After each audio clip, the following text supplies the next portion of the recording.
Bonjour à tous, j'espère que vous allez bien. Donc aujourd'hui, nous allons nous intéresser au tarot d'Hérault de Pierre Lassalle. Il se trouve que c'est le jeu de cartes que j'utilise dans mon travail spirituel.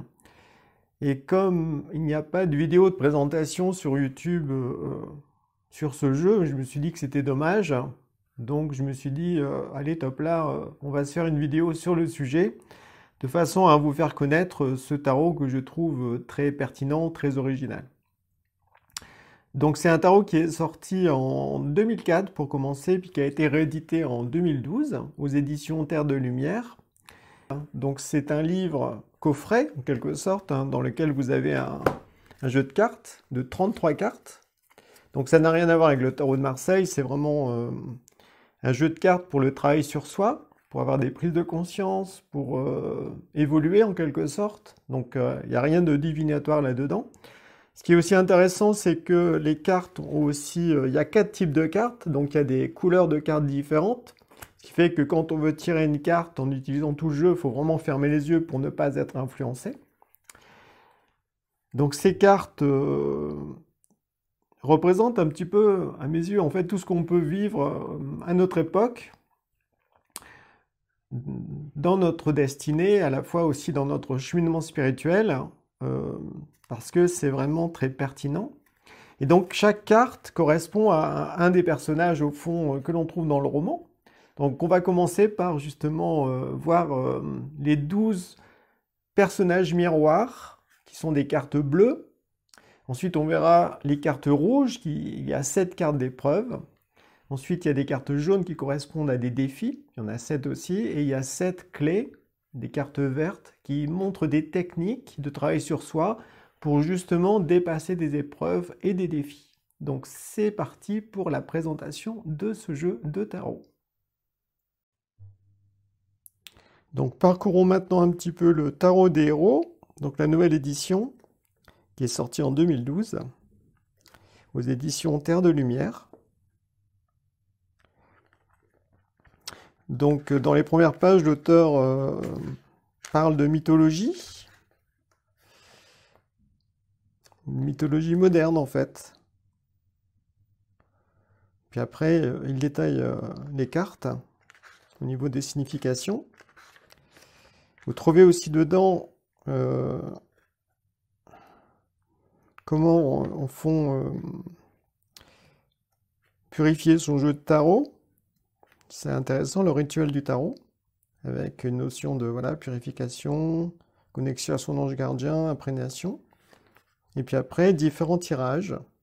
Tirage du jour, du mois, en 4 cartes. Tirage karmique aussi.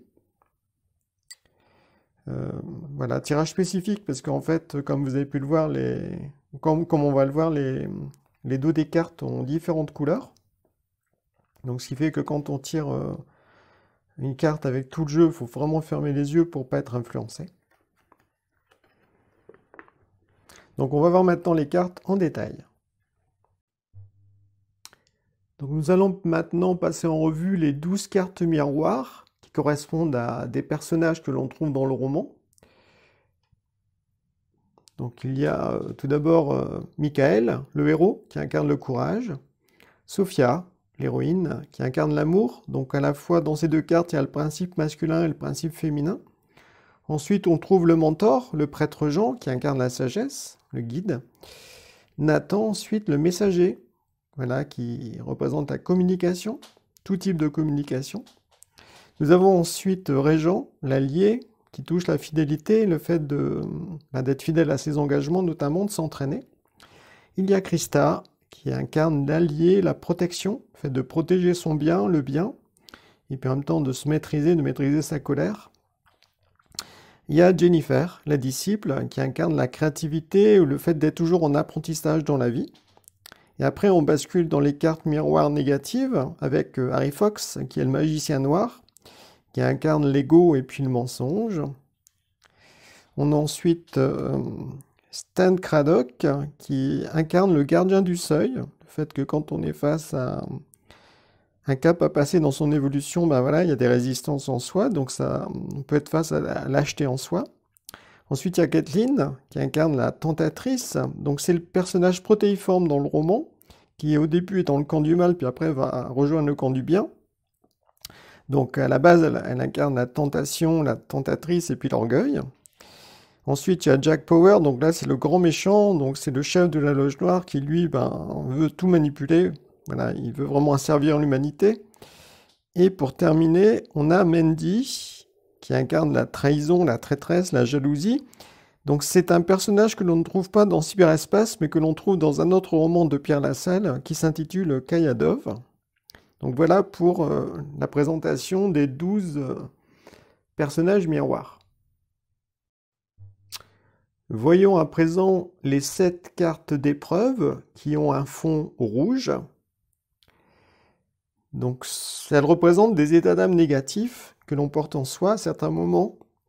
Par exemple, et puis aussi des situations réelles dans lesquelles on pourrait se trouver. Donc, il y a l'épreuve de la peur des responsabilités qui est beaucoup reliée à la critique, à l'accusation.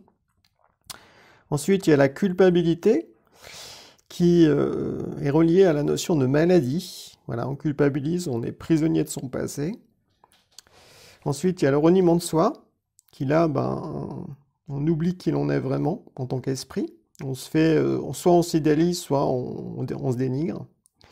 Ensuite, il y a la carte de l'agressivité qui montre vraiment la notion de tension, soit à l'intérieur de soi, soit avec les autres, qui peut être un avertissement par rapport à un accident possible si on persévère dans cette voie-là. Ensuite, il y a l'épreuve de l'insécurité. On a tendance à s'attacher à son arbre mort, donc au passé, au connu, tout ça, alors qu'il y a la peur du futur qui s'ouvre à nous, mais voilà, on a peur du futur. Ensuite, il y a la peur de la solitude, qui est le fait souvent d'avoir perdu un être cher, ou voilà, il y a quelque chose qui se termine au niveau d'une relation, on ressent une grande solitude. Et dans cette solitude, en fait, au fond, on peut la vivre positivement pour se retrouver. Et ensuite, il y a le refus du changement qui, voilà, on est prisonnier du passé, de sa nature animale, de ses conditionnements, et alors que, voilà, il y a un appel pour changer qui est là, donc on a le choix. Donc voilà un petit tour d'horizon de ces 7 cartes d'épreuve. Donc nous nous intéressons maintenant aux cartes jaunes, qui correspondent à des cartes de défi. Donc le défi de la liberté. Voilà, arriver à penser par soi-même, à être libre de ses faits et gestes, de ses actes. Ensuite, nous avons la confiance, donc ça touche beaucoup le relationnel. La dignité, le fait de ne pas se renier, d'être vraiment soi-même, de ne pas oublier qu'on est un esprit spirituel, avant tout incarné. Le défi du don de soi, voilà, donner le meilleur de soi aux autres, sans attente. La carte de l'engagement, qui invite que là, on est prêt à passer un cap, mais il va falloir y aller à 100%. La maîtrise des désirs, comme son nom l'indique, il faut apprendre à maîtriser tous ses passions, ses instincts en soi, pour être plus en paix.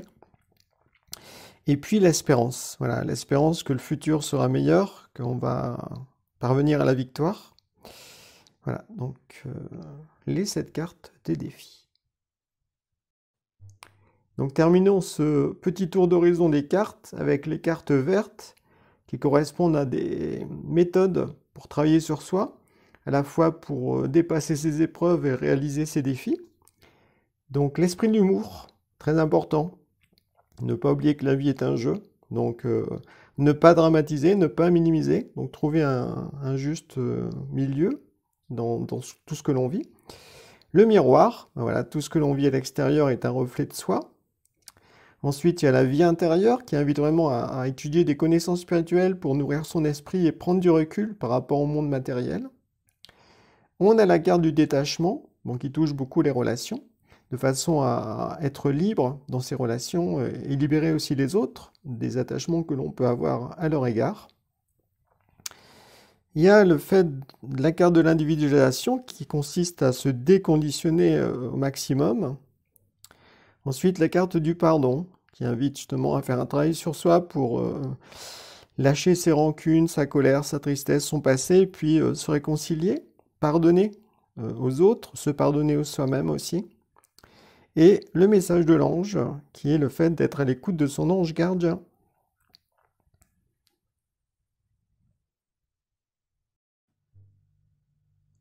Donc afin de vous montrer un petit peu le type d'explication qu'il y a dans le livre, eh bien on va faire un tirage de cartes au hasard.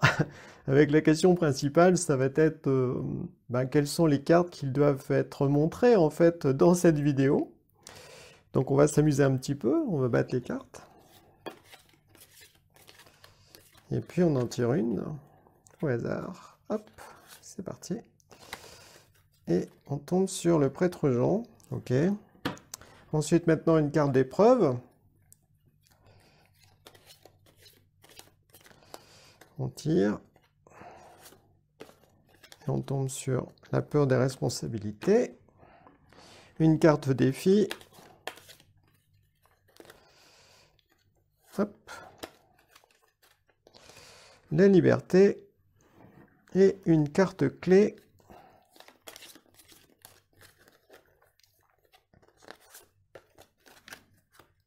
Le miroir.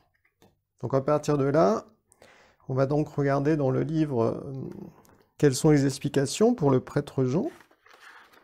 Rapidement, hein, c'est histoire de vous montrer comment ça se présente. Alors, on a déjà première carte, première page. Ensuite, vous avez une description de la carte, des mots-clés, phrases clés, personnages, interprétations diverses. Comme vous pouvez le voir, il y a du texte hein, à lire, à méditer.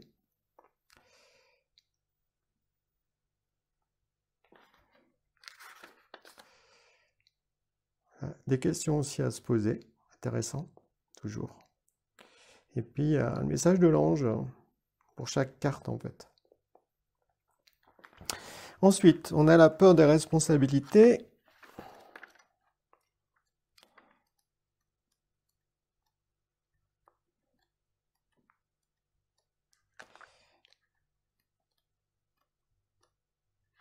Ah. La peur des responsabilités. De nouveau, une carte avec une petite phrase clé en bas. Ensuite, voilà, description de la carte de nouveau. Les mots-clés pour cette carte, interprétations diverses. Toujours le même principe, à lire et à méditer. Donc il y a vraiment de la lecture, ça donne, c'est des textes qui donnent vraiment à réfléchir. Et il y a toujours des questions à se poser. Voilà, et puis un message. Ensuite, défi de la liberté.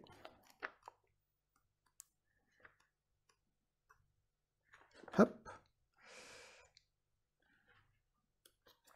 Toujours le même principe, description, mots-clés, interprétation.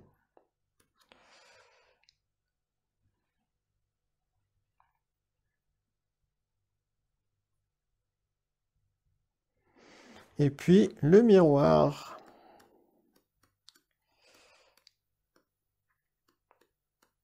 Le miroir.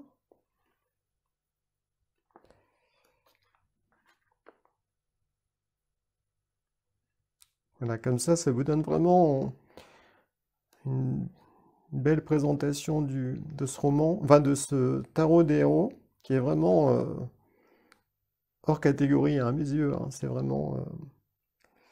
il incarne vraiment dedans tout ce que l'on peut vivre ou traverser à notre époque.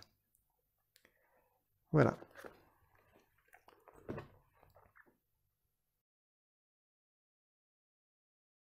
Et c'est un tarot en fait qui est couplé à un roman, on va dire, fantastique et une sorte de thriller technologique qui touche les années 2030, qui s'appelle Cyberespace, donc qui a été aussi écrit par Pierre Lassalle. Donc c'est un roman avant tout, hein, je veux dire, qui nous projette dans un futur proche. Et quand on voit un petit peu ce qui se passe aujourd'hui dans notre monde, on pourrait dire que ce roman est assez prophétique, dans le sens où ça se passe en grande partie au Québec. Il y a aussi un passage en France. Ça se passe aussi avec les nouvelles technologies, où il y a un magicien noir qui veut créer un monde virtuel.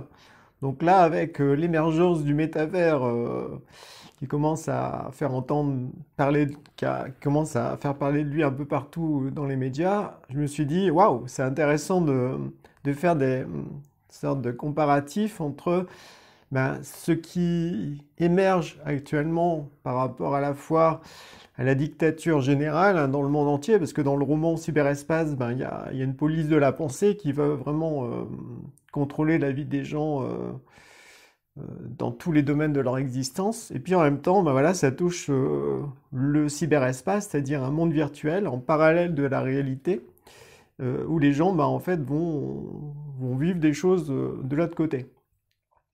Donc, je vous recommande vivement ce roman. On va en parler un petit peu là. On va feuilleter un petit peu ce que ça raconte. Alors, ne vous fiez pas trop à la couverture. On va dire, c'est vraiment un roman pour les adultes et aussi pour les adolescents, je précise.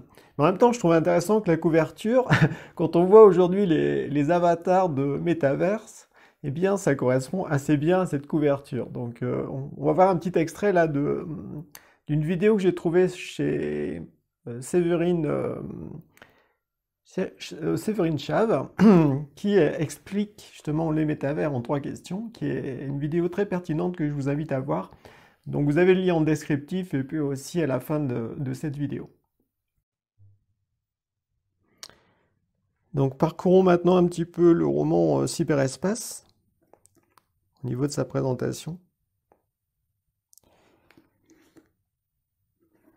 C'est un roman que j'ai lu de nombreuses fois, donc j'ai pas mal souligné des passages qui m'interpellaient au niveau de l'enseignement. Ça reste avant tout une histoire, hein, mais c'est quand même vraiment aussi un enseignement spirituel qu'on trouve dedans.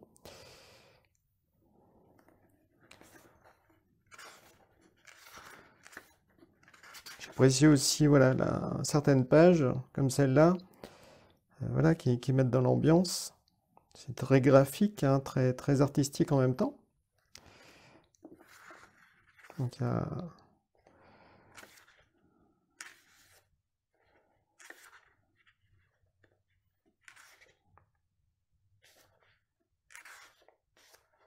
y a de quoi lire, hein. Il y a des... Voilà.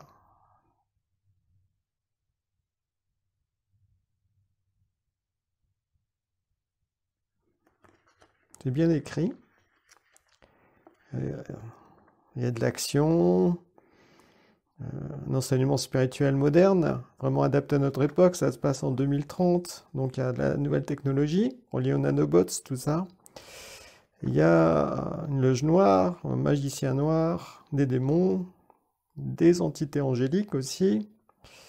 Donc à la fois, les héros vivent dans la vie de tous les jours et en même temps ils vivent des expériences spirituelles dans leur monde intérieur puis aussi dans le cyberespace. Donc ça touche différents mondes en fait.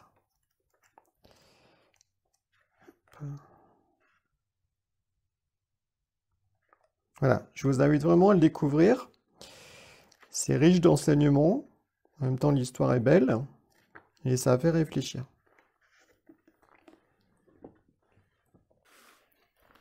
Donc j'espère que ce jeu de tarot vous a interpellé. Si vous avez envie de l'acheter, vous pouvez le commander aux éditions Terre de Lumière. Donc le tarot, livre et cartes comprises est à 30 € et le roman Cyberespace est à 19,50 €. Donc je vous invite à vous les procurer parce que je pense que ça vous aidera dans votre vie. C'est vraiment vous verrez, c'est très pertinent quand on tire une carte du tarot. Ça fait écho vraiment à des choses en soi, à condition bien sûr d'avoir envie d'évoluer, d'être capable de se remettre en question et d'être ouvert à la nouveauté.